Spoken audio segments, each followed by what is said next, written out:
اعوذ باللہ من الشیطان الرجیم، بسم اللہ الرحمن الرحیم۔ السلام علیکم عزیز طلبہ، امید ہے آپ سب خیر خیریت سے ہوں گے۔ آج ہم معلم القرآن یونٹ نمبر 4 میں سبق نمبر 4 کو پڑھیں گے۔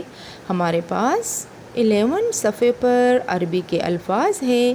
لی لیے، لہو اس کے لیے، من سے، من ہو اس سے، فی میں، فی ہی اس میں۔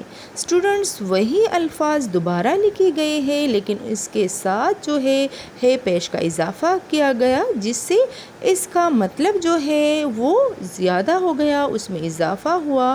آپ جان چکے ہیں کہ جب کسی نام کے آخر میں ہے پیش آتا ہے تو اس لفظ کے کا مفہوم پیدا ہوتا ہے۔ اسی طرح انا، انا، فی، الا، ان، لی کے آخر میں بھی ہے پیش آتا ہے اور ہر حرف کا مطلب کسی مذکر چیز کی طرف منسوب ہو جاتا ہے، جیسے لیے سے، اس کے لیے۔ درج ذیل ٹیبل میں درج الفاظ اور ان کے آخر میں ہے پیش کے اضافے سے نئے بننے والے الفاظ اور ان کے معنی میں ہونے والی تبدیلی نوٹ کریں۔ ہمارے پاس اس ٹیبل میں قرآن عربی کے الفاظ ہیں۔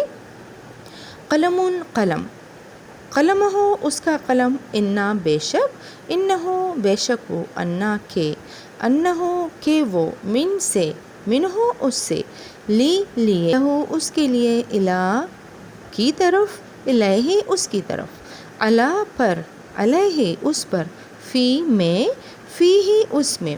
ان نئے بننے والے لفظوں میں سے ہر لفظ قرآن کریم میں متعدد مرتبہ استعمال ہوتا ہے۔ اگر آپ ان الفاظ اور ان کے معنی اچھی طرح یاد کر چکے ہیں تو آپ ان درجنوں قرآن قطعات کا مفہوم بآسانی خود سمجھ سکتے ہیں۔ امید ہے اسٹوڈنٹس آج کی سبق کی سمجھ آپ لوگوں کو آ گئی ہوگی۔ آپ لوگوں نے ان باقی قرآن قطعوں کا ترجمہ خود کرنا ہے۔ اپنا خیال رکھیے گا۔ اللہ حافظ۔